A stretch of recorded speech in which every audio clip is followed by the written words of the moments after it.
नमस्कार दोस्तों, स्वागत है आप सभी विद्यार्थियों का स्टडी ग्लोस पर। आज हम लोग पीआईबी न्यूज एनालिसिस को कवर करने वाले हैं।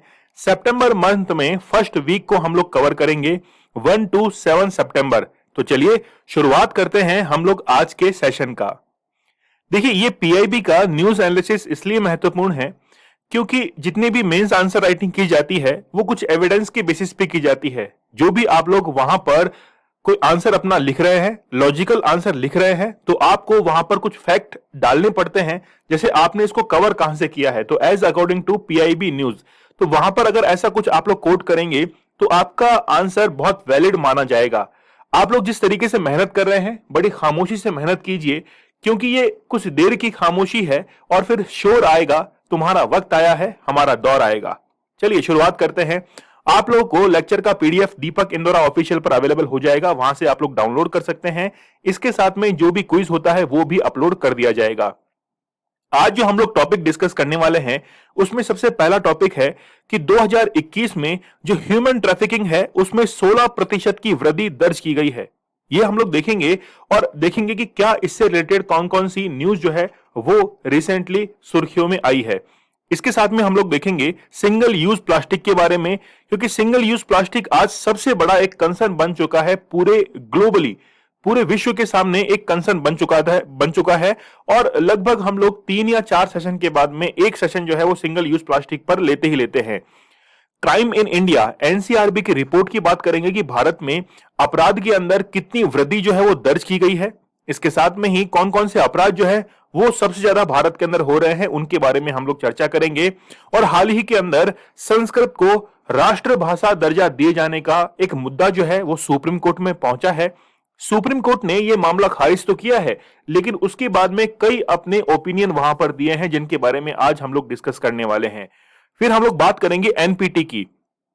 एनपीटी एक बहुत महत्वपूर्ण ट्रीटी है, लेकिन भारत जो है वो एनपीटी को साइन क्यों नहीं कर रहा है, क्या इसके पीछे रीजंस हैं, वो हम लोग आज डिस्कस करने वाले हैं। एक रिपोर्ट के बारे में हम लोग बात करेंगे, आईएलओ की रिपोर्ट है जो कि वर्ल्ड सोशल प्रोटेक्शन रिपोर्ट 2020 से 22 के बीच में जो भी घटनाक्रम हुआ है सामाजिक सुरक्षा को लेकर, उसके बारे में हम लोग चर्चा करेंगे। और इसके बाद में कि कोविड-19 के इस टाइम पीरियड के बाद में क्या इकोनॉमिक रिफॉर्म जो है वो लाए जा सकते हैं, उसके बारे में आज हम लोग चर्चा करने वाले हैं। तो चलिए शुरुआत करते हैं हम लोग आज के बहुत बेहतरीन सेशन की। देखिए, 2021 में मानव तस्करी संबंधों में केवल संबंधी जो मामले हैं उसमें 16% जो है उसमें दोष सिद्धि जो है वो रिसेंटली यहां पर दर्ज की गई है। तो केवल 16% मामले ही जो हैं वो उससे रिलेटेड हैं। ह्यूमन ट्रैफिकिंग कई तरीकों से की जाती है और कई उनके पर्पस होते हैं। जैसे सबसे ज्यादा जो की जाती है वो सेक्सुअल एक्सप्लॉयटेशन के लिए की जाती है, शारीरिक शोषण के लिए की जाती है। इसके बाद में बैगिंग और अदर फॉर्म्स के लिए की जाती है, और फोर्स लेबर जो है इनके लिए भी ह्यूमन ट्रैफिकिंग की जाती है। अगर हम लोग यहां पर साउथ रीजन के अंदर बात करें तो यहां पर मिला जुला जो है वो ह्यूमन ट्रैफिकिंग देखा जाएगा। जैसे हम लोग बात करें फोर्स लेबर की, या अगर हम लोग बात करें सेक्सुअल एक्सप्लॉयटेशन की, तो ज्यादातर मामले जो है वो साउथ एशिया में इन्हीं के देखे जाते हैं। अगर हम लोग बात करें यहां पर नॉर्थ अफ्रीका के अंदर, तो नॉर्थ अफ्रीका में देखिए आप लोग जो भीख मांगने के हैं, बैगिंग के हैं, वो ज्यादातर मामले देखे जाते हैं। और जिनको हम लोग डेवलप्ड नेशंस कहते हैं, यूएसए वगैरह, सेंट्रल अमेरिका, उसमें आप लोग देख सकते हैं कि मैक्सिमम 99% जो मामले हैं वो सेक्सुअल एक्सप्लॉयटेशन के माने जाते हैं। लेकिन भारत में क्या स्थिति है वो हम लोग चर्चा कर लेते हैं। क्या कॉन्टेक्स्ट है इसका वो हम लोग देखेंगे, की हाइलाइट्स को देखेंगे, ह्यूमन ट्रैफिकिंग क्या होती है और कॉन्स्टिट्यूशन के अंदर इसके क्या प्रोविजंस हैं वो आज हम लोग देखने वाले हैं। बहुत से विद्यार्थियों की ये शिकायत मैंने देखी थी कि वो कहते थे कि सर हिंदी मीडियम के जो स्टूडेंट्स हैं उनके लिए जो हिंदी का ट्रांसलेशन है वो ठीक ढंग से नहीं हो रहा है। लेकिन आप लोग घबराइए मत, अब से जो आपको ट्रांसलेशन मिलेगा वो बहुत दुरुस्त मिलेगा, बहुत अच्छा मिलेगा, फिल्टर्ड मिलेगा, कोई उसमें खामियां नहीं होंगी। आप लोग डायरेक्ट जो है उनका यूज भी कर पाएंगे। चलिए कॉन्टेक्स्ट को हम लोग देख लेते हैं। रिसेंटली एनसीआरबी की एक रिपोर्ट जो है वो सामने निकल कर आई है। उसमें कहा है कि मानव तस्करी के मामलों में दो सिद्धि जो है वो दर कम बनी हुई है। कम मतलब बेसिकली उनका रिपोर्ट दर्ज कराना वो कम बना हुआ है। एनसीआरबी ने कहा है कि मामले जो है वो आते तो हैं, लेकिन उनके रिपोर्ट जो है वो दर्ज नहीं होते हैं। और रिसेंटली एनसीआरबी की जैसे ही रिपोर्ट सामने आती है तो यहां पर ह्यूमन राइट्स के लेकर जितनी भी ऑर्गेनाइजेशन है वो काफी सतर्क हो जाती हैं। अगर हम लोग बात करें एंटी ह्यूमन ट्रैफिकिंग यूनिट्स की, इसके अधीन मामलों में से 16% मामलों में से जो है वो 2 सिद्धि रिसेंटली हुई है। यहां पर रजिस्टर्ड जो है वो मामले हुए हैं। अगर जो डेटा उपलब्ध नहीं है उनकी अगर हम लोग बात करें तो 11 राज्यों में 2 सिद्धियों का डेटा उपलब्ध नहीं है, यानी कि जो रजिस्टर्ड मामले हैं उनका डेटा ही वहां पर अवेलेबल नहीं है। कम से कम 8 राज्यों और 3 केंद्र शासित प्रदेश जो है वहां पर 2 सिद्धि जो है वो हुआ ही नहीं है। मतलब बेसिकली बात यह है कि डेटा जिनका अवेलेबल नहीं है, 11 ऐसे स्टेट्स हैं, 8 यूनियन टेरिटरीज हैं, ठीक है, यानी कि 8 स्टेट हैं, 3 यूनियन टेरिटरीज हैं, टोटल 11 स्टेट्स ये हो गए। वहां पर कोई भी कन्विक्शन जो है वो अवेलेबल ही नहीं है, 2 सिद्धि हुआ ही नहीं है, ठीक है। अगर हम लोग बात करें सबसे टॉप परफॉर्मर जो है कि मानव तस्करी संबंधी मामलों में 2 सिद्धि के संबंध में शीर्ष प्रदर्शन करने वाले राज्य कौन से हैं? झारखंड है। तो झारखंड जो है वहां पर कन्विक्शन जो है वो बहुत ज्यादा जो है वो कम दर्ज किया गया है। झारखंड में 2021 में दर्ज किए गए 92 जो मामले हैं, इनमें से 84.2% जो है वो 2 सिद्धि जो है उनके अंदर हुई है। जहां पर देखें कि जीरो कन्वेंशन है, उसको हम लोग देखें तो कुल 11 स्टेट और जो यूनियन टेरिटरीज हैं उनके अंदर कोई अपराध साबित नहीं होने की जो है वो सूचना है। लेकिन क्या इसका मतलब यह है कि वहां पर कोई अपराध ही नहीं हुआ है? यह अपने आप के अंदर एक सोचने का एक विषय है। लेकिन देखें कि तस्करी के, ह्यूमन ट्रैफिकिंग के सर्वाधिक मामले जो हैं वो आते हैं तेलंगाना के अंदर, इसके बाद में महाराष्ट्र का नंबर आता है और फिर असम जो है उसमें मामले दर्ज किए जाते हैं। जब भी आप लोग मेंस में आंसर राइटिंग करेंगे तो आप लोगों को ये कोट जो है, ये एविडेंस, ये आपको वहां पर लिखने पड़ेंगे, तब आपके मार्क्स जो है वो इंक्रीज हो पाएंगे। अगर हम लोग बात करें कि मामलों के अंदर सामान्य गिरावट जो है वो भी दर्ज की गई है, तो तेलंगाना को छोड़कर सभी राज्यों ने 2020 के मामलों में गिरावट जो है वो देखी है। वर्ष 2020 में महामारी का पहला वर्ष भी था, जिस समय लॉकडाउन जो है पूरे वर्ष में, यानी कि पूरे वर्ष में तो लगा हुआ ही था, पूरे देश में भी लगा हुआ था। उस समय काफी ज्यादा जो डिप है वो आया था पूरे भारत के अंदर, बहुत कम जो है वो केस भी दर्ज हुए थे। अगर पिछले मामलों की हम लोग बात करें तो 2020 में कुछ मामलों में से केवल 10.6% मामलों में 2 सिद्ध जो है वो हुए हैं। अगर 2019 की बात करें तो 22% मामलों के अंदर 2 सिद्ध जो है वो हुए हैं। बेसिकली हम लोग बात करें कि यहां पर कितने परसेंट केसेज जो हैं वो रिपोर्ट किए जा रहे हैं, उनके ये परसेंटेज जो है वो शो किए जा रहे हैं। हम लोग अगर बात करें ह्यूमन ट्रैफिकिंग की, तो ह्यूमन ट्रैफिकिंग आधुनिक समय में, यानी कि वर्तमान मॉडर्न जो हम लोग डेज कहते हैं, उनके अंदर लेबर्स के लिए, सेक्सुअल एक्सप्लॉयटेशन के लिए और अदर जो एक्टिविटीज हैं उनके यहां पर कई सारे रूप जो है वो देखने को मिलते हैं। आप लोगों ने जब हिस्ट्री को पढ़ा होगा तो उस समय भी देखा होगा कि हमारे पास में कई गन्ना किसान जो थे, जब वो मालदीव्स के अंदर गए, अफ्रीका के अंदर ले जाए गए, यूएसए के अंदर, यूरोप के अंदर ले जाए गए, तो वहां पर उनसे खेती के नाम पर उनका शोषण जो है वो होने लगा। और याद रखिएगा, जो व्यक्ति, जो लेबर शोषित वर्ग में काउंट हो जाता है तो इसका मतलब है कि वो बहुत कमजोर वर्ग है, या हम लोग कहें कि कमजोर वर्ग का हमेशा क्या होता है, शोषण होता है। तो उनको बलपूर्वक या फिर धोखे से जो है वो अवैध तस्करी उनकी क्या की जाती है, यहां पर दूसरे देशों के अंदर की जाती है। अगर हम लोग कॉन्स्टिट्यूशन के अंदर प्रोविजंस को देखें तो हम लोग आर्टिकल नंबर 23 की जरूर बात करेंगे। तो आर्टिकल नंबर 23, 24 जो है वो शोषण के विरुद्ध अधिकार देते हैं, राइट अगेंस्ट टू एक्सप्लोटेशन, उसके विरुद्ध जो है अधिकार देते हैं। उसके तहत भारतीय संविधान में मानव तथा व्यक्तियों की तस्करी जो है उसको रोकने के कई सारे प्रोविजंस जो है वो बनाए गए हैं। अगर हम लोग बात करें इस 1956 के एक्ट की, द इमोरटल ट्रैफिकिंग प्रिवेंशन एक्ट 1956, इसके तहत जो भी अनैतिक व्यापार होता है, किसका, इंसानों का होता है, जिसको हम लोग कहते हैं मानव दुर्व्यापार, एक वस्तु की तरह, एक प्रोडक्ट की तरह जब इंसान का व्यापार होना शुरू हो जाता है तो वहां पर शोषण होना तो तय है। इसीलिए ये 1956 के अंदर एक्ट बनाया गया, जिसके तहत ये जो तस्करी है, ह्यूमन ट्रैफिकिंग है या फिर यौन शोषण की हम लोग बात करें, उस पर जो है रोकथाम लगाने के लिए कानून बनाया गया था। ठीक है, आई थिंक आप लोगों को लेक्चर पसंद आ रहा होगा। मैंने इस बार से हिंदी और इंग्लिश जो है दोनों को अलग कर दिया है, और हिंदी जो है वो काफी दुरुस्त यहां पर कर दी गई है आप लोगों के लिए। अगर हम लोग और कॉन्स्टिट्यूशन के बेस पे बात करें तो बेसिकली यहां पर आप लोग देखेंगे कि 2013 के अंतर्गत भारतीय दंड संहिता जो है, पीनल कोड जो है, उसमें 370 धारा है, 370A है, आईपीसी से प्रस्तावित जो है उसको किया गया, रिप्लेस किया गया, जिसमें मानव तस्करी के खतरे का मुकाबला करने हेतु व्यापक प्रावधान जो हैं वो भी किए गए हैं। ठीक है, चलिए अब हम लोग बढ़ लेते हैं सिंगल यूज प्लास्टिक के ऊपर। आई थिंक आप लोगों को वो चीज समझ में आ गई होगी कि human trafficking one state to another state, one country to another country, ये काफी ज्यादा होता है भारत के अंदर। जब भी हम लोग ऐसे मामले देखते हैं ह्यूमन ट्रैफिकिंग के, तो 50% जो मामले हैं वो होते हैं सेक्सुअल एक्सप्लॉयटेशन के, और फिर फोर्स लेबर के भी जो है वो मामले देखे जाते हैं। चलिए आगे हम लोग बात कर लेते हैं सिंगल यूज प्लास्टिक की। एक ऐसा प्लास्टिक जिसको हम लोग केवल एक बार यूज करेंगे और फिर फेंक देंगे। क्या ये जो चम्मच आप लोग को दिखाई दे रही है, स्पून, इसका दोबारा उपयोग हो सकता है? हाँ, इसी फॉर्मेट के अंदर आप लोग काम में जरूर ले सकते हैं, लेकिन आप इसका फॉर्म चेंज नहीं कर सकते। ये चम्मच है, कांटा है, ये बना रहेगा इसी फॉर्म के अंदर, लेकिन आप इसको जो है मेल्ट करके किसी दूसरे प्रोडक्ट के तौर पर काम में नहीं ले सकते हैं।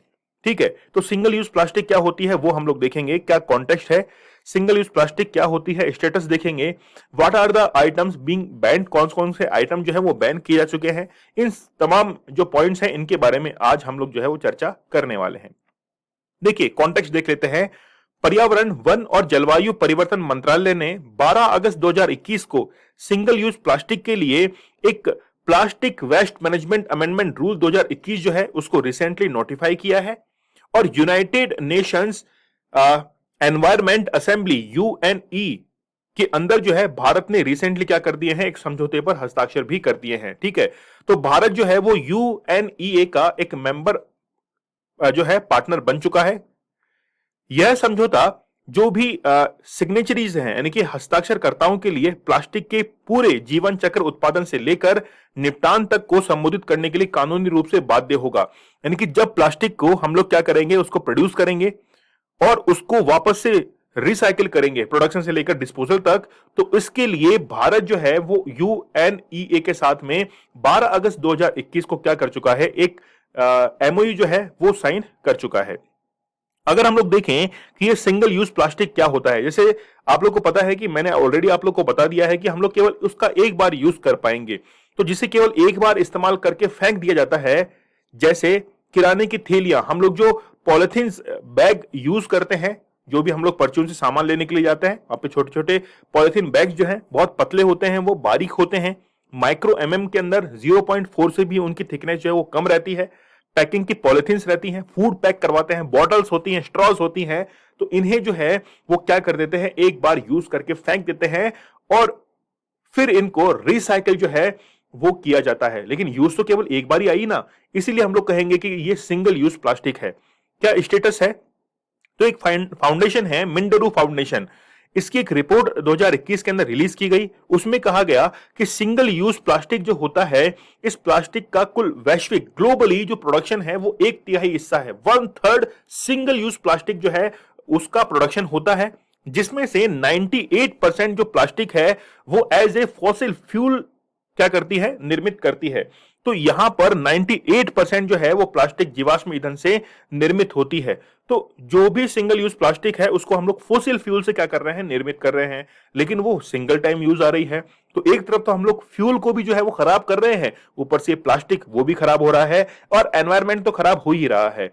तो भारत सिंगल यूज प्लास्टिक के अपशिष्ट उत्पादन यानी कि डिस्पोजल जो है उसके लिए शीर्ष 100 देशों के अंदर जो वो शामिल है। इस सूची में भारत 94th पोजीशन पर है। तो भारत की जो रैंक है वो 94th रैंक है।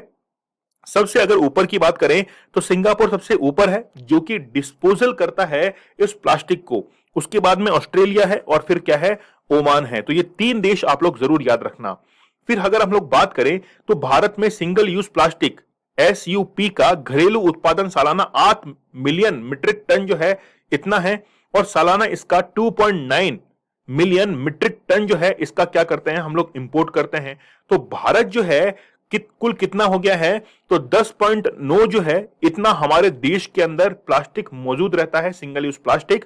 भारत में अगर हम लोग पर पर्सन की बात करें तो प्रति व्यक्ति एकल उपयोग प्लास्टिक का जो अपशिष्ट उत्पादन है वो कितना होता है, 4 किलो होता है। तो पर्सन टू पर्सन ये क्या करता है, ये वेरी भी करता रहता है, लेकिन एक स्टैंडर्ड डेटा है 4 किलो जो है वो एक सिंगल जो मैन है वो यूज करता है। ठीक है, सिंगल पर्सन। चलिए, तो सिंगल यूज प्लास्टिक का सर्वाधिक उपयोग पैकेजिंग के अंदर किया जाता है। 95% सिंगल यूज प्लास्टिक टूथपेस्ट से लेकर आपकी शेविंग क्रीम की जो बिल्कुल पाउच रहता है उसमें जमे हुए खाद्य पदार्थों तक पैकेजिंग के संबंधित कार्यों में जो है वो ज्यादा आपका सिंगल यूज प्लास्टिक काम में लिया जाता है। तो बेसिकली पैकिंग, अब इसका सॉल्यूशन क्या हो सकता है ये निकालना बड़ा मुश्किल है, लेकिन फिर भी हम लोग बात करेंगे एक सॉल्यूशन की। फिर हम लोग बात करें कि एनवायरमेंटल कंसर्न्स क्या क्या हैं। ठीक है, तो इसके कंसर्न क्या है सिंगल यूज प्लास्टिक के, वो हम लोग देख लेते हैं कि पर्यावरण को किस प्रकार से नुकसान पहुंचता है। 2019 में दुनिया भर में फेंकी गई प्लास्टिक 130 मिलियन मीट्रिक टन का अधिकांश सिंगल यूज प्लास्टिक जो है वो होता है, जिसमें से सभी प्लास्टिक को क्या कर दिया जाता है, बर्न कर दिया जाता है, जला दिया जाता है, लैंडफिल में दबा दिया जाता है, या फिर सीधे एनवायरनमेंट के अंदर उनको डिस्पोज कर दिया जाता है। सबसे बड़ी प्रॉब्लम यही है कि एक पर्टिकुलर मेथड हमारे पास में नहीं है जहां पर हम उनको डिस्पोज कर सकें। ग्रीन हाउस गैसेस का उत्सर्जन जो है वो इनसे ज्यादा होता है, क्योंकि जब इनको जलाया जाएगा, बर्न किया जाएगा, उस समय ये जो गैसेस इनमें से निकलती हैं वो ग्रीन हाउस गैसेस के लिए भी क्या होती हैं, जिम्मेदार होती हैं। तो 2050 तक सिंगल यूज प्लास्टिक 5 से 10% तक ग्रीन हाउस गैसेस जो हैं इनके एमिशन के लिए उत्तरदायी रहेंगी। तो 2050 तक 5 से 10% जो योगदान रहेगा वो किसका रहेगा, सिंगल यूज प्लास्टिक का रहने वाला है। ठीक है, चलिए और डेटास की हम लोग बात करें। सीपीसीबी यानी कि सेंट्रल पॉल्यूशन कंट्रोल बोर्ड की अगर हम लोग बात करें तो रिसेंटली इन्होंने क्या किया, इस पर बैन लगाने की कोशिश भी की। कौन कौन से प्रोडक्ट हैं, जैसे ईयरबड्स हैं। ठीक है, ईयरबड्स बहुत अच्छे से हम लोग यूज करते हैं, लेकिन फिर भी आज मार्केट में बहुत धड़ल्ले से बिक रहे हैं।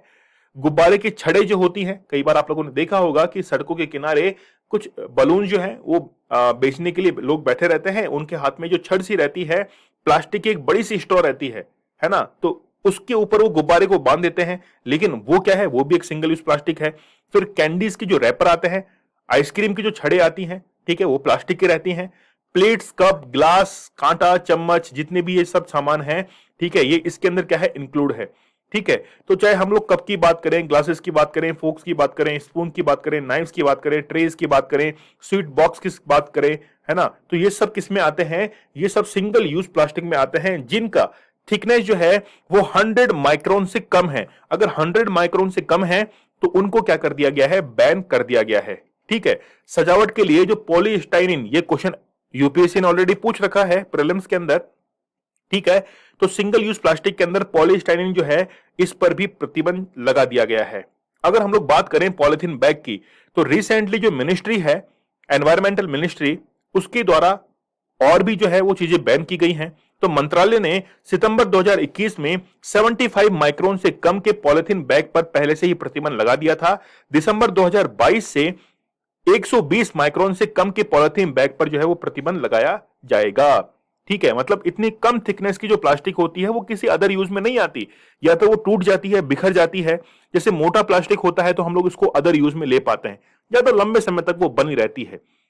अगर हम लोग पाउचेस की बात करें, शैशेस जो होते हैं, जैसे आप शैम्पू मार्केट से लेके आते हैं, उसका जो शैशे रहता है, अब वो क्या काम का, सोचकर देखिए। हाँ, लेकिन कंपनीज को उनसे बहुत बेनिफिट होता है। तो प्लास्टिक कचरा प्रबंधन नियम 2016 जो है, प्लास्टिक वेस्ट मैनेजमेंट रूल 2016, जिसके अंदर गुटखा, तंबाकू, पान मसाला, इनके लिए स्टोरेज के लिए, पैकिंग, ये सब जो है उस पर भी क्या है, पूर्णतः प्रतिबंध लगाया जा चुका है। ठीक है, चलिए अगर हम लोग एज पर द मिनिस्ट्री देखें तो प्रतिबंध के लिए सिंगल यूज प्लास्टिक से निर्मित जो वस्तुएं हैं, पहले सेट का चुनाव संग्रह और पुनर्चक्रण जो है कठिन पर आधारित है। देखिए यहां पर देखिए आप लोग, difficulty of collection and therefore recycling. सबसे पहला था उनका कलेक्शन जो है वो बड़ा डिफिकल्ट होता है, मेन फोर्स जो है वो उसमें ज्यादा लगता है, काफी ज्यादा लेबर जो है वो लगानी पड़ती है। जब मान लीजिए कलेक्ट भी हो रहा है तो उसको रिसाइकिल करने में बड़ी प्रॉब्लम आती है। इसलिए मिनिस्ट्री ने जो है वो सिंगल यूज प्लास्टिक का पहले ही जो है उसको बैन कर दिया है। ठीक है, अगर हम लोग देखें how will the ban be enforce, ये जो बैन लगाया गया है सीपीसीबी के द्वारा, मिनिस्ट्री के द्वारा, इसको जो है हम लोग इंप्लीमेंट कैसे करें, तो बेसिकली इसकी निगरानी करना जरूरी है।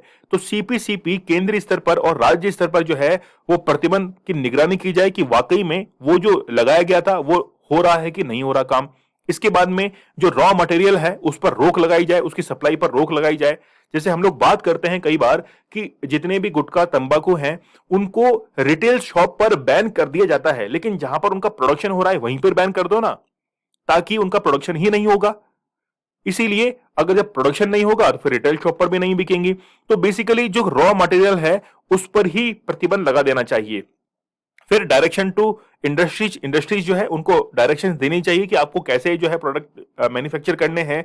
तो राज्य के अंदर state control pollution control boards हैं, या फिर हम लोग सेंट्रल लेवल पर बात करें तो यहां पर समितियों के द्वारा सिंगल यूज प्लास्टिक जो है उसके निर्माण में लगे उद्योगों में वायु जल अधिनियम के तहत जारी किए गए संचालन के लिए सहमति को संशोधित या रद्द किया जाएगा। तो air water act to industries engage in single use plastic, ठीक है। तो यहां पर एयर और वाटर एक्ट जो है वो भी लागू किया जाना चाहिए, ठीक है।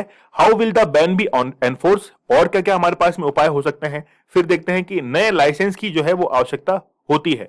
जब भी देखिए स्थानीय अधिकारियों को उद्योगों के लिए एक शर्त जो है उसके साथ में नए कमर्शियल लाइसेंस जो है वो जारी करने के निर्देश दिए गए हैं कि उनके उसके कॉम्प्लेक्स के अंदर सिंगल यूज प्लास्टिक जो है वो नहीं बेचे जाएंगे। इसके साथ में ही इन वस्तुओं को अगर बेचते हुए पाए जाते हैं तो उनका कमर्शियल लाइसेंस जो है वो क्या कर दिया जाएगा, रद्द कर दिया जाएगा। अगर हम लोग बात करें एनकरेजिंग कंपोस्टेबल प्लास्टिक की, तो कंपोस्टेबल प्लास्टिक को प्रोत्साहित जो है वो किया जाए। सीपीसीबी ने ये जो प्लास्टिक है 200 निर्माताओं को एक मुश्त प्रमाण पत्र जो है वो जारी किए हैं। यहां पर उनको सर्टिफिकेट जो है वो जारी किए गए हैं 200 मैन्युफैक्चरर्स को, ताकि बीआईएस का वो परमिशन लेकर क्या कर सके, इनको प्रोडक्शन जो है वो कर सकें। इससे होगा क्या कि जितने भी सिंगल यूज प्लास्टिक है जिनको हम लोग डिस्पोज नहीं कर पा रहे थे, अगर वो कंपोस्टेबल प्लास्टिक का यूज करेंगे तो वो इजीली डिस्पोज कर पाएंगे। तो और बीआईएस जो है भारतीय मानक ब्यूरो, ठीक है, ब्यूरो ऑफ इंडियन स्टैंडर्ड, वो भी इसको क्या करेगा, मानक जो है वो प्रदान करेगा। चलिए, इसके साथ में जुर्माना जो है वो लगाना पड़ेगा। जब तक जुर्माना नहीं लगाएंगे तब तक इंडियंस जो है वो कंट्रोल में नहीं आएंगे। तो जुर्माने का है कि प्रतिबंध का उल्लंघन करने वाले को पर्यावरण संरक्षण अधिनियम 1986, ये ईयर जो है वो आप लोग जरूर याद रखना, एनवायरमेंटल प्रोटेक्शन एक्ट 1986, ये ईयर आप लोग जरूर याद रखिएगा। इसके तहत दंड जो है दंडित वो किया जा सकता है, जिसके तहत 5 साल की जो है वो तो कैद होगी, और इसके साथ में 1 लाख रुपए का जो है वो क्या किया जाएगा, जुर्माना किया जाएगा, ठीक है। जो भी अगर इस रूल को तोड़ता है तो स्टेट के अंदर पर्यावरण क्षति मुआवजे का भुगतान करने के लिए भी जो है वो कहा जाएगा। तो basically state pollution control board जो है उसको इसके लिए रेस्पॉन्सिबल ठहराया जाएगा। चैलेंजेस क्या क्या है उसकी अगर हम लोग बात करें तो लगभग 25 इंडियन स्टेट्स के अंदर पहले से ही जो सिंगल यूज प्लास्टिक है उसको बैन किया जा चुका है। हालांकि इन वस्तुओं के व्यापक उपयोग के कारण इन जो प्रतिबंध है वो वास्तव में क्या है, वो एक एनफोर्स के अंदर आ ही नहीं रहे हैं, क्योंकि इतना ज्यादा हम लोग इसके आदी हो चुके हैं, इतना ज्यादा यूज हो चुका है कि अब इनका हम लोग कहें कि इनको रोक पाना जो है वो एक नामुमकिन सा हो गया है। तो इसके लिए बहुत बड़ा कदम जो है वो उठाया जाना चाहिए। अगर हम लोग अवेयरनेस की बात करें तो अवेयरनेस के अंदर जितने भी कंज्यूमर्स हैं, कंज्यूमर्स को विज्ञापनों के अंदर, या फिर हम लोग बात करें न्यूज चैनल पर, टीवी जो एड्स हैं उनके ऊपर उनको अवेयर करना चाहिए कि सिंगल यूज प्लास्टिक जो है वो हमारे हेल्थ के लिए, एनवायरमेंट के लिए कितनी घातक हो सकती है। इसके साथ में ही अगर हम लोग बात करें कि प्लास्टिक के स्थायी विकल्प की जो है वो खोज की जाए, तो एक सस्टेनेबल अल्टरनेटिव जो है वो खोजा जाना चाहिए। और इसके साथ में रिसर्च और डेवलपमेंट के अंदर निवेश जो है, इन्वेस्टमेंट, उसकी भी आवश्यकता है। हम लोग पैसा खर्च करते हैं कहां पर, सेना पर, लेकिन किसानों पर नहीं करते। हम लोग पैसा खर्च करते हैं जब भी हम लोग को कोई विदेश यात्राएं करनी होती हैं, लेकिन कहां खर्च नहीं करते, ये जो प्लास्टिक है इसको डिस्पोज कैसे किया जाए, एक इसका अल्टरनेट जो है वो कैसे खोजा जाए, इस पर पैसा खर्च नहीं होगा। जब मामला सामने आता है तो कुछ दिन तो बात होती है, उसके बाद में जो है वो सब बातें ठंडी पड़ जाती हैं। लेकिन how are other countries dealing with single use plastic, दूसरे देश जो हैं वो किस तरीके से इस पर डील करते हैं। तो संयुक्त राष्ट्र में यानी कि यूनाइटेड नेशन में सिंगल यूज प्लास्टिक पर सहमति जो है वो रिसेंटली हुई है। तो इस वर्ष भारत ने यूएनई पर हस्ताक्षर किए हैं। 124 सदस्य देशों ने सिंगल यूज प्लास्टिक को लेकर एक समझौते को तैयार करने संबंधी एक प्रस्ताव पर क्या कर दिया है, हस्ताक्षर किए हैं, और इन 124 कंट्रीज के अंदर इंडिया भी शामिल है।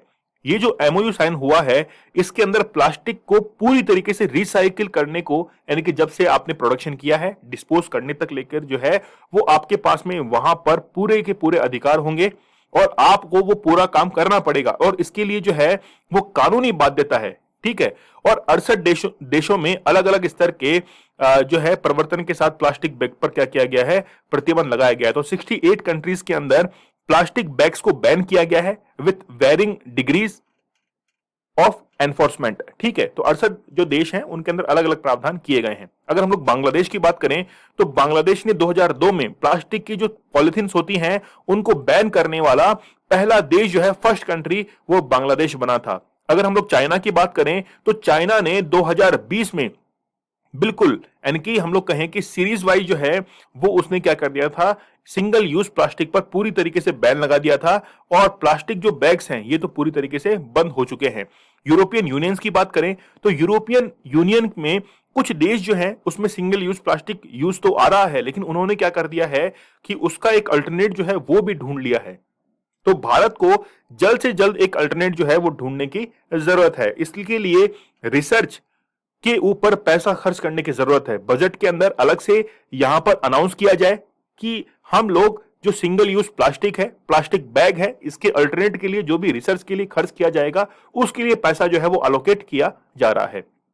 अगर हम लोग कंक्लूजन की बात करें तो प्लास्टिक के उपयोग पर पूर्ण प्रतिबंध विचार तो अच्छा है, थोड़ा समय इसमें लगेगा। इस समय इसकी व्यवहारता, खासकर व्यवहारिक यानी कि जो व्यापारिक जितनी भी संस्थाएं हैं, ठीक है, उसके अंदर कर पाना थोड़ा सा मुश्किल है, लेकिन नामुमकिन नहीं है।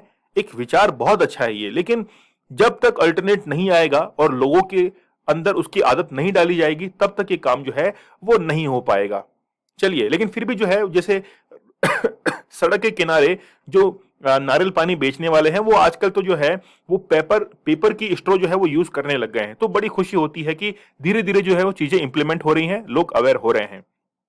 आगे हम लोग बात करते हैं एनसीआरबी की। NCRB national crime record bureau के अनुसार भारत में जो अपराध हैं वो बढ़े हैं, घटे हैं, क्या हुए हैं, उनकी हम लोग आज बात करने वाले हैं।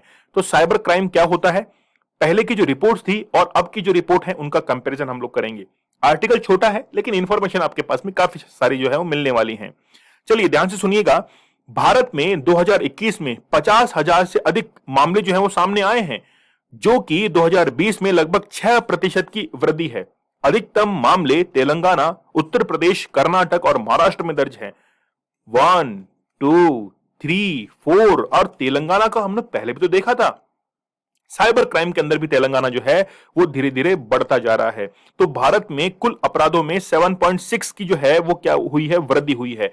ये नंबर जो है वो आप लोग याद रखना, ये आपको मेंस में बहुत हेल्प करने वाले हैं। इसके साथ में ही आपको प्रीलिम्स में जो स्टेटमेंट वाले क्वेश्चन हैं उनके अंदर भी आपको देखने को मिल सकते हैं। ठीक है। The increase in violent crime and suicide in 2021, तो 2021 के अंदर जो आत्महत्याएं हैं, हिंसक अपराध हैं, उनके अंदर वृद्धि दर्ज की गई है। और इसका अप्रत्यक्ष प्रमाण जो है, परिणाम वो किसमें देखा गया, महामारी के अंदर जो है वो भी देखा गया था। तो जब पैंडेमिक आया उस समय अपराध जो है वो और भी बढ़ गए थे। ठीक है।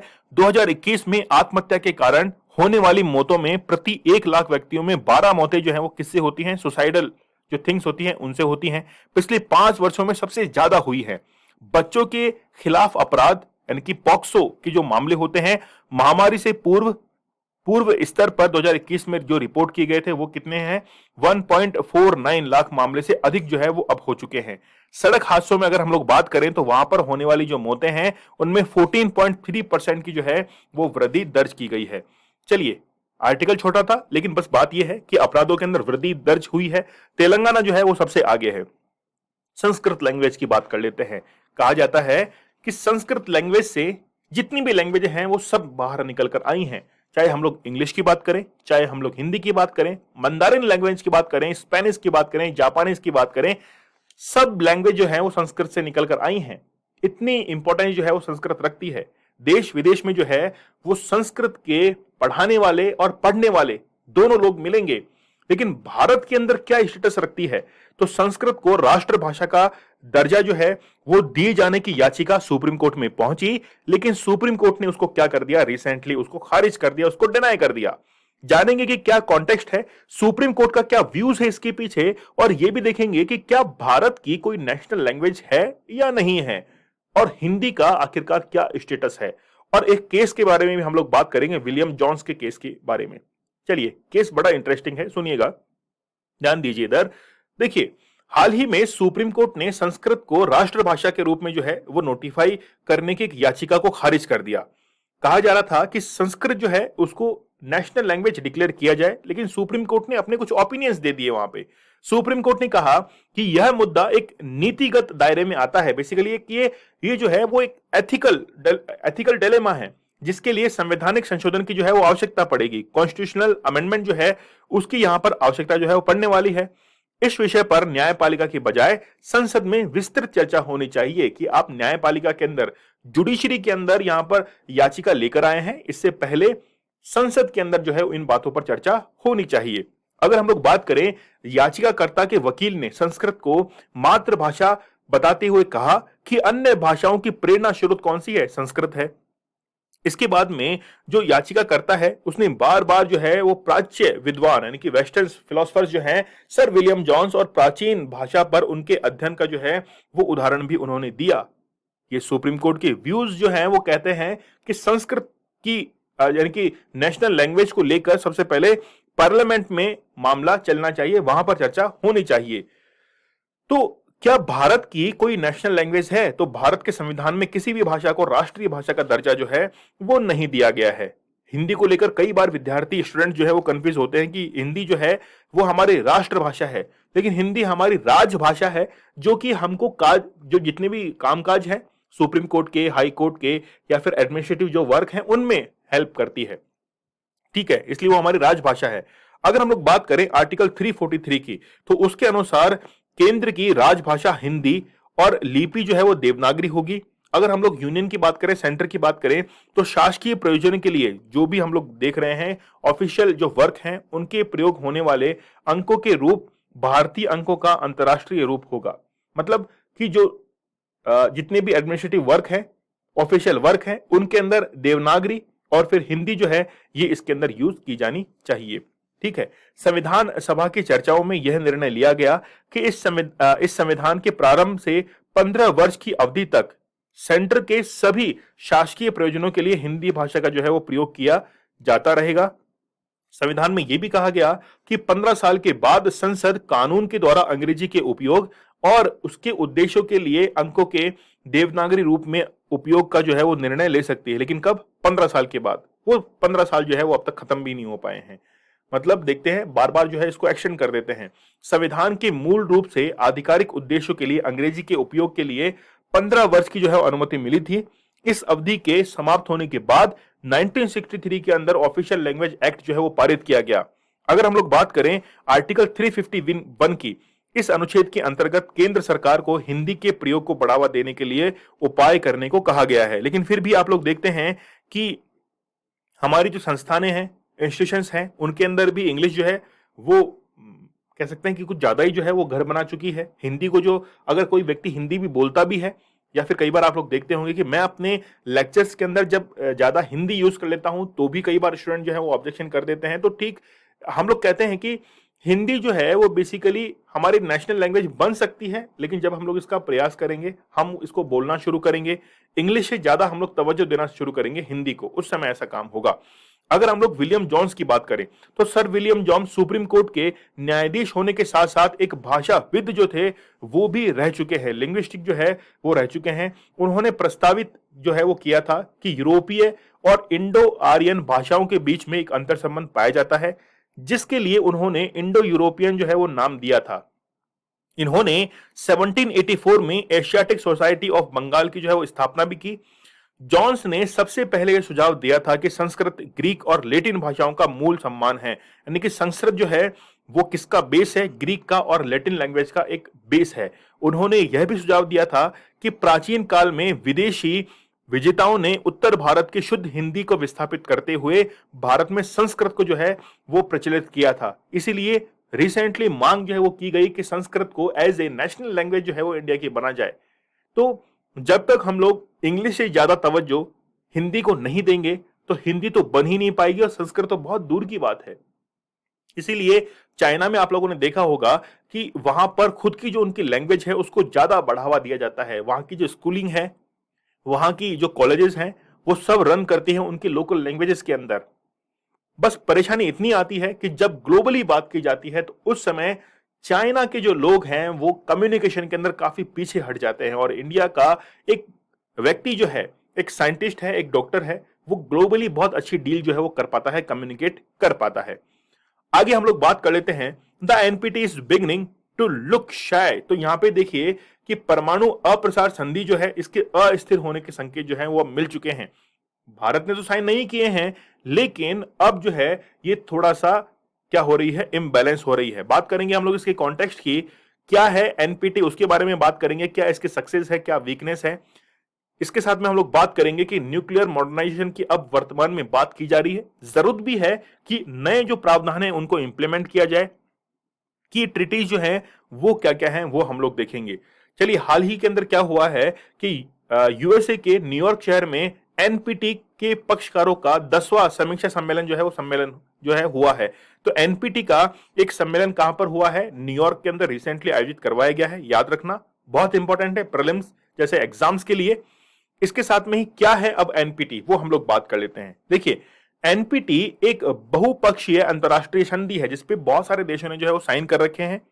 इसका उद्देश्य क्या है कि जितने भी एटॉमिक वेपन्स हैं उसके प्रसार को, उसको एक्सपेंड को सीमित करना है, क्योंकि जिस भी देश के पास में न्यूक्लियर वेपन्स होते हैं वो दूसरे देश को डराता है कि देखिए मेरे पास में ये है, और दूसरा देश जो है इससे भय जो है वो खाता है, उससे दूर रहता है। तो बेसिकली 3 सिद्धांत को बढ़ावा देता है। सबसे पहले है नॉन प्रोलिफरेशन, ठीक है। नॉन प्रोलिफरेशन जो है यानी कि परमाणु अस्त्र और अस्त्र प्रौद्योगिकी का अप्रसार है। फिर दूसरा कौन सा है, डिसआर्मामेंट है, निशस्त्रीकरण है। तीसरा है परमाणु ऊर्जा का शांतिपूर्ण उपयोग जो है यानी कि peaceful use of nuclear energy. ये 3 जो है इन उद्देश्यों को लेकर ये एनपीटी बनाई गई। ये तीनों सिद्धांत परमाणु हथियार संपन्न 5 देशों तथा गैर परमाणु अस्त्र वाले देशों के मध्य एक मुख्य समझौते को जो है वो आधार भी देते हैं। तो एनपीटी बहुत मानते हैं अच्छी है, लेकिन उन देशों ने ऑलरेडी डेवलप कर रखा है, इसीलिए वो अब कहते हैं कि दूसरे देश डेवलप ना कर पाए, इसीलिए क्या करते हैं, उन पर बैन लगाते हैं। तो भारत कहता है कि पहले मुझे डेवलप तो करने दो टेक्नोलॉजी, आप लोग तो मुझे देंगे नहीं, मुझे खुद को डेवलप करना पड़ेगा, रिसर्च करना पड़ेगा, एनालिसिस करना पड़ेगा, उसके बाद में टेक्नोलॉजी जो है वो हम लोग लेके आएंगे। हाँ, अगर वो डेवलप्ड जो देश हैं वो अपना डेटा अगर मुझको दे देते हैं तो उस कंडीशन में हम लोग जो है वो एक्सपेरिमेंट करना बंद कर देंगे, आप अपना डेटा हमको दे दीजिए। लेकिन वो देंगे नहीं ना, ठीक है। चलिए, तो एनपीटी पर 1968 में हस्ताक्षर किए गए थे और इसे 1970 में जो है वो लागू किया गया था। यह संधि शांतिपूर्ण उद्देश्यों के लिए परमाणु ऊर्जा के विकास, उत्पादन और उपयोग करने हेतु संयुक्त राष्ट्र के अधिकार को प्रभावित नहीं करता है। भारत एनपीटी पर हस्ताक्षर नहीं करने वाले अथवा पहले हस्ताक्षर करने के बाद में संधि से अलग हो जाने वाले 5 देशों में से एक है। तो भारत ने अब तक जो है वो एनपीटी पर साइन नहीं किए हैं। वीकनेस क्या है वो हम लोग देख लेते हैं। देखिए, सबसे बड़ी वीकनेस तो मैंने आप लोगों को अभी रिसेंटली बताई है भारत के संदर्भ में। सबसे पहली ये है कि आम सहमति जो है वो इसके अंदर अब तक नहीं बन पाई है। 1970 में एनपीटी के लागू होने के बाद से अब तक हुए 10 समीक्षा सम्मेलन और हाल ही के अंदर न्यूयॉर्क के अंदर हुआ है, उनमें से केवल 4 सम्मेलन एक आम सहमति दस्तावेज के साथ में संपन्न हुए हैं। इनके सदस्यों के बीच में भी मतभेद है, एक दूसरे पर अटैक करने के लिए हमेशा आमादा रहते हैं। रूस, अमेरिका, हम लोग कहेंगे कि एक म्यान में 2 तलवार है। इस संधि के संदर्भ में यूएसए, यूके, रशिया पहले हमेशा एक ही विचार रखते थे, लेकिन अब रूस ने एक अलग दृष्टिकोण जो है वो अपनाया है। 2022 में यह अंतर रहा, इसने रूस को पश्चिम के खिलाफ खड़ा जो है वो कर दिया है। तो जितनी भी वेस्टर्न कंट्रीज हैं उसके खिलाफ जो है वो रशिया जो है वो अब क्या हो चुका है, खड़ा हो चुका है, क्योंकि दोनों की फिलॉसफीज अलग अलग हैं। कोई चर्चा जो है वो इस पर नहीं होती है, नो डिस्कशन। तो एनपीटी का जो फ्रेमवर्क है इस पर कोई भी जो है वो चर्चा नहीं होती है, कोई वार्ता नहीं होती कि कैसे जो है इसको इंप्लीमेंट किया जाए। इसके साथ में ही एबीएम ट्रीटी, तो एबीएम ट्रीटी से ये पीछे हटे हैं। एबीएम ट्रीटी क्या है, एंटी बैलिस्टिक मिसाइल ट्रीटी 2002 के अंदर हुई थी, ठीक है। तो वर्ष 2002 में अमेरिका एबीएम संधि 1972 से अलग हो गया था। अमेरिका ने आरोप लगाया कि इस संधि ने उसकी मिसाइल रक्षा गतिविधियों को अनुचित रूप से जो है वो बाधित किया है। अगर हम लोग बात करें आईएनएफ की, intermediate range nuclear force treaty की अगर हम लोग बात करें, तो 2019 में अमेरिका ने इस संधि को छोड़ने का फैसला किया था। इस संधि ने अमेरिका और रूस दोनों को 500 यानी कि 500 किलोमीटर से जो ज्यादा की रेंज की मिसाइलें होती हैं उसको नष्ट करने के लिए बाध्य किया था। ये तो आप लोग को पता होगा कि जिन भी मिसाइल्स की रेंज 5000 किलोमीटर से ज्यादा होती है, यहां पे 5000 लिखा हुआ है ना, ये 5000 से 5500 किलोमीटर की जो रेंज होती है उसके अंदर इन न्यूक्लियर जितने भी इक्विपमेंट्स हैं इनको यूज करना बैन है। जैसे मान लीजिए आज भी भारत अगर 5000 किलोमीटर से ज्यादा की रेंज की कोई मिसाइल लॉन्च करता है और उसके अंदर न्यूक्लियर का यूज आ रहा है तो उस पर जो है वो बैन लगाया जाता है। फिर हम लोग बात करें इसके सक्सेस की कि क्या इसने एनपीटी ने 1968 के बाद में अब तक पाया है, जो कि 1970 के अंदर लागू हुई थी। अब तक क्या सक्सेस हासिल की है, तो अमेरिका और रूस के बीच में जो है वो वार्ता हुई है। इस संधि के परिणाम स्वरूप अमेरिका और रूस के बीच शस्त्र नियम वार्ता जो है वो हुई है।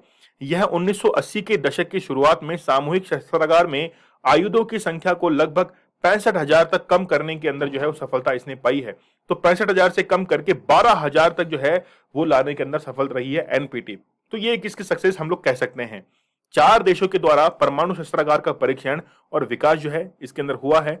पिछले 50 वर्षों में केवल 4 अन्य देशों भारत, इजराइल, उत्तर कोरिया और पाकिस्तान ने परमाणु जो परीक्षण है उनका विकास किया है।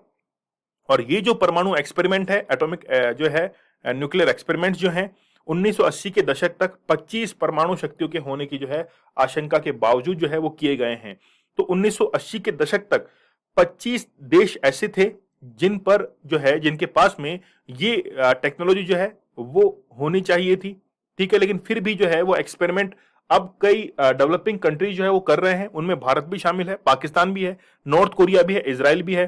फिर हम लोग बात करें रिगग, ये जो घोषणा है रिगग गॉर्बेचेव है ना, ठीक है, इस घोषणा की अगर हम लोग बात करें तो एनपीटी के 5 परमाणु हथियार संपन्न सदस्य देशों ने पिछले सम्मेलनों में 1985 की रीगन गॉर्बेचेव घोषणा को दोहराया है, जिसमें कहा गया था कि परमाणु युद्ध नहीं जीता जा सकता और कभी लड़ा नहीं जाना चाहिए। मतलब परमाणु युद्ध को कभी कोई जीत नहीं सकता है, इसलिए उसको लड़ना भी नहीं चाहिए, क्योंकि युद्ध की एक खास बात होती है कि युद्ध के अंदर रिजल्ट जो आता है उसमें एक जीतता है एक हारता है।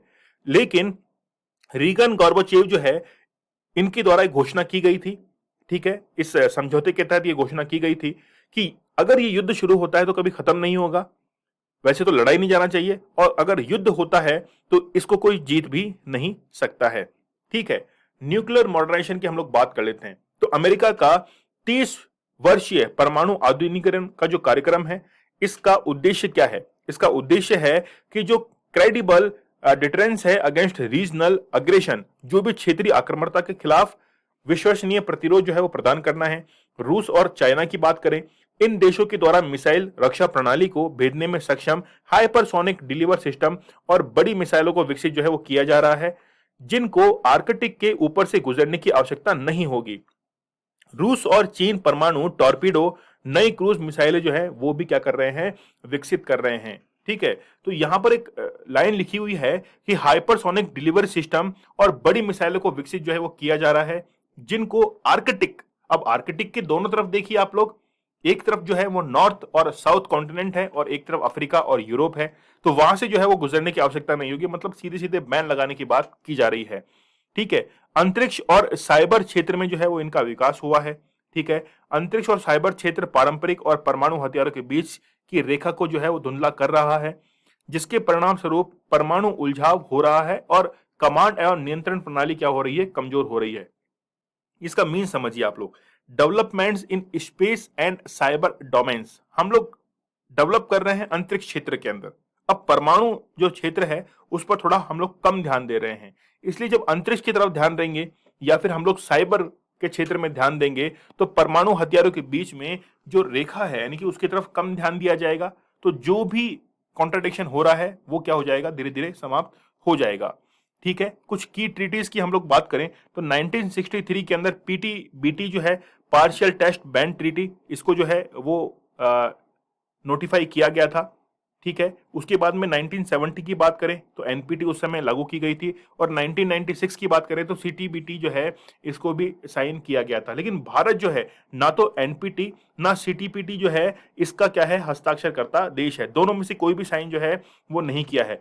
यहां पर देखिए कि जैसे ही एनपीटी होती है उसके बाद में हम लोग क्या करते हैं, न्यूक्लियर एक्सपेरिमेंट करते हैं, ठीक है, 1974 में, और इसके बाद 1919 के अंदर करते हैं।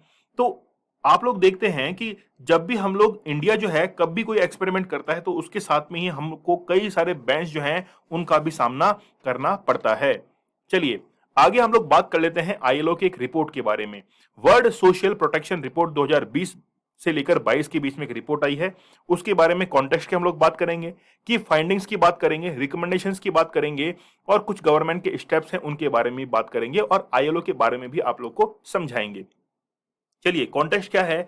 रिसेंटली आईएलओ ने एक एशिया पैसिफिक के तौर पर एक रिपोर्ट जो है वो जारी की है। क्या है इस रिपोर्ट के अंदर?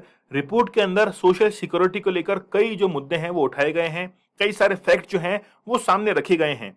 जैसे दुनिया में लगभग 53% आबादी के पास कोई सामाजिक सुरक्षा है ही नहीं, कोई सोशल सिक्योरिटी है ही नहीं। एशिया प्रशांत है उसमें 56% और भारत में 76% से अधिक आबादी के लिए कोई सामाजिक सुरक्षा उपलब्ध जो है वो नहीं है। बांग्लादेश में सामाजिक सुरक्षा के तहत लोगों का प्रतिशत जो है वो अधिक है।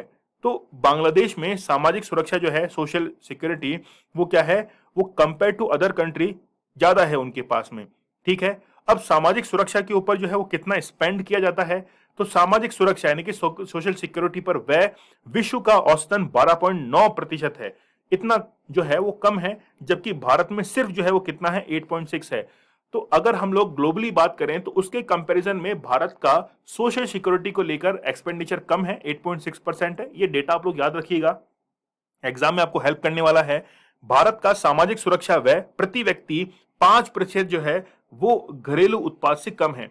तो जो भी हमारा जीडीपी है उसके अंदर 5% से भी जो है वो कम है, ठीक है। चलिए, तो प्रति व्यक्ति सकल घरेलू उत्पाद के 5% से भी कम जो है वो हम लोग किस पे खर्च करते हैं, सोशल सिक्योरिटी के ऊपर खर्च करते हैं। क्या रिकमेंडेशंस हैं?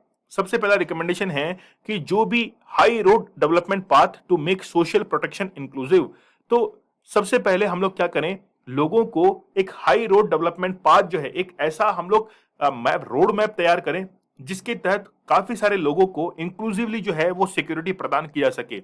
अगर हम लोग इसकी बेसिक्स की बात करें तो सोशल प्रोटेक्शन, ठीक है, डेप्रिवेशन को रोकने, बुनियादी न्यूनतम आय का आश्वासन देने और किसी भी अनिश्चितता से व्यक्ति की रक्षा करने के लिए जो है वो डिजाइन की गई है।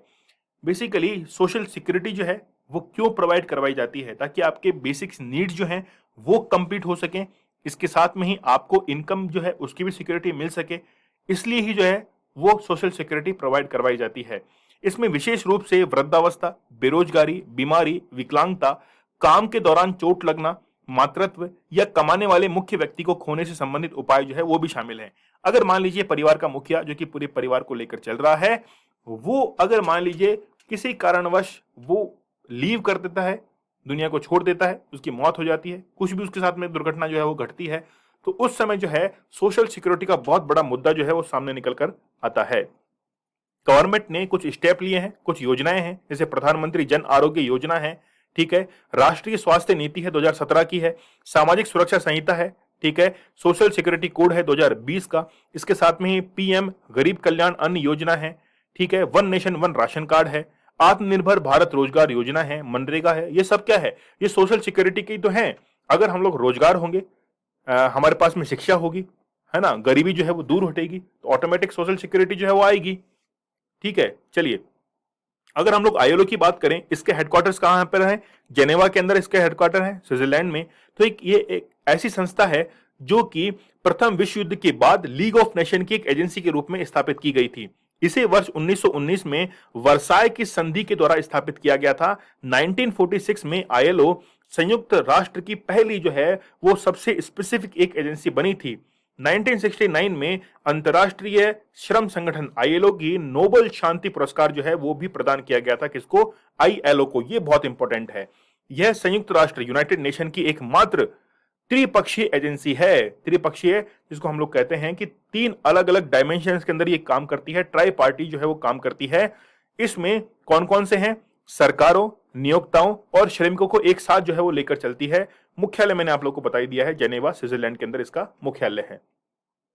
तो ये जो रिपोर्ट्स हैं ये हम लोग जब मेंस के अंदर लिखते हैं या फिर प्रीलिम्स के अंदर जब ये आती हैं तो वहां पर स्टेटमेंट में क्वेश्चन को सॉल्व करने में बहुत हमको मदद करती हैं।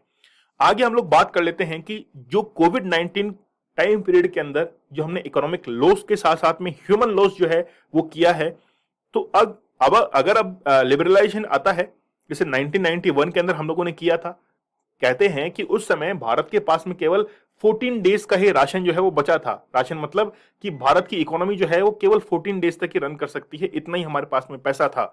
लेकिन लिबरलाइजेशन और थैंक है मनमोहन सिंह जी को, तो उन्होंने जो है एज ए फाइनेंस मिनिस्टर बहुत सारा जो है वो हेल्प भी किया था। ठीक है, चलिए बात करते हैं हम लोग उदारीकरण से आगे आर्थिक सुधारों की जो है वो जरूरत है। कॉन्टेक्स्ट की हम लोग बात करेंगे, लिबरलाइजेशन के साथ में क्या इश्यूज हैं उनकी हम लोग जो है वो बात करने वाले हैं। तो महामारी से उभरी अर्थव्यवस्थाओं को और जो है वो सुधार की आवश्यकता है, लेकिन ये कब होगा?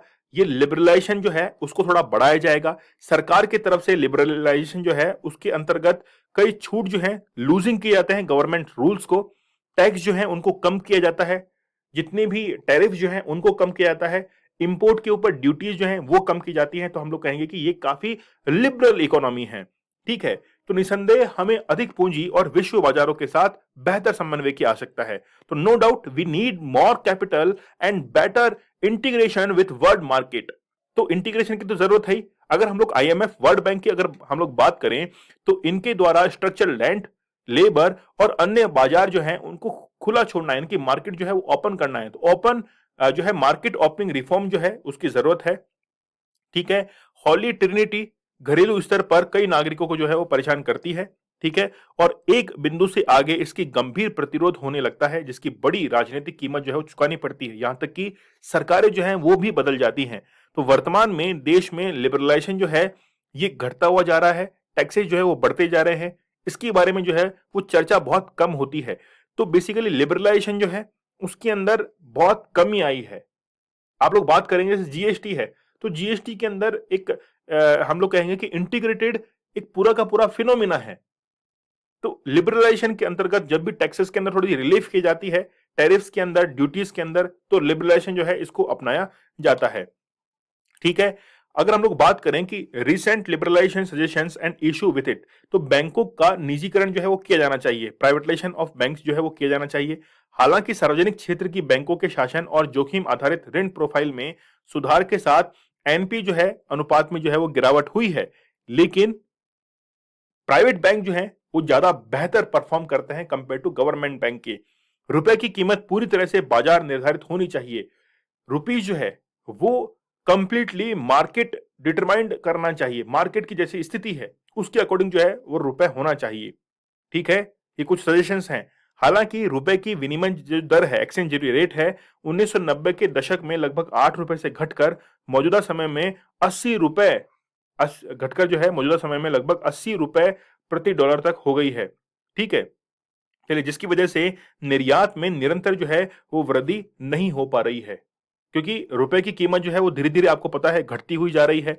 अगर हम लोग को बात करें कि हम लोग को क्या चाहिए, तो डिजिटल पहलुओं पर जहां भारत तुलनात्मक लाभ की स्थिति में है उस पर ध्यान देना चाहिए। डिजिटल जो एस्पेक्ट्स हैं जिस पर भारत ऑलरेडी एडवांटेज लेकर बैठा है वहां पर जो है वो और ज्यादा फोकस करना चाहिए। सप्लाई चेन जो है उसको और दुरुस्त करना चाहिए। तो चीन के साथ में अलग से हम लोग को डीलिंग की जरूरत है, क्योंकि चाइना जो है वो ग्लोबल मार्केट को बहुत अच्छे से एनकोर्ज करके बैठा है। फिर हम लोग बात करें कि moving to a net zero economy and harnessing green initiatives, green initiative जो है हरित पहल, उनकी तरफ जो है हमको फोकस करना चाहिए। क्योंकि हम लोग क्या है कि सारा पैसा जो वेस्ट करते हैं वो इंपोर्ट के अंदर करते हैं, और खासकर फ्यूल पेट्रोलियम जो प्रोडक्ट हैं उनके अंदर करते हैं। भारत में कमी किसकी है? स्किल्स की। कौन से स्किल की? हमारे पास में नॉलेज काफी है, ज्ञान भरा पड़ा है, स्किल्स नहीं है। तो वर्क करना चाहिए स्किल्स के ऊपर, कैपेबिलिटीज के ऊपर जो है वो वर्क करना चाहिए। रोजगार में जो है सुधार करना चाहिए। ठीक है, बुनियादी ढांचा है ना, तो बेसिक जो इंफ्रास्ट्रक्चर है उस पर वर्क करना चाहिए। बेहतर केंद्र राज्य समन्वय, यानी कि स्टेट और सेंटर जो है उनके बीच में एक बहुत अच्छा तालमेल होना चाहिए। लेकिन यहाँ पे क्या होता है, टांग खींचते हैं एक दूसरे की। केंद्र में यदि बीजेपी है और किसी भी स्टेट में कांग्रेस है तो फिर तो बेड़ा गर्क है। क्या होता है, देश के बारे में नहीं सोचते हैं, केवल सरकार कुर्सी बचाने के बारे में जो है वो सोचती है। ठीक है, enhancing the quality of governance, शासन की गुणवत्ता में वृद्धि होनी चाहिए। डेटा उपयोग और गोपनीयता के अंदर क्या होना चाहिए, सुधार होना चाहिए। आप लोग मुझे इंस्टा पर फॉलो कर सकते हैं, दीपक इंदौरा 021। इसके साथ में ही लेक्चर की पीडीएफ आप लोग को दीपक इंदौरा ऑफिशियल पर अवेलेबल करवा दी जाती है। क्विज भी जो है वो आप लोगों के लिए अवेलेबल रहेगा। स्टडी ग्लोस आप लोगों के लिए बहुत ही बेहतरीन कंटेंट लेकर आता है। 1 सितंबर से लेकर 7 सितंबर तक हम लोगों ने कवर कर लिया है। नेक्स्ट लेक्चर जो है सेकंड वीक का, वो भी आप लोगों के लिए जल्द जो है वो आने वाला है। आप लोग जो है वो देखते रहिएगा। ये लेक्चर आप लोगों को कैसा लगा मुझे आप लोग कमेंट सेक्शन में जरूर बताइएगा। नॉलेज इज पावर, ये हमारी टैगलाइन है। चलिए मिलते हैं हम लोग नेक्स्ट सेशन में। तब तक के लिए धन्यवाद। Thank you.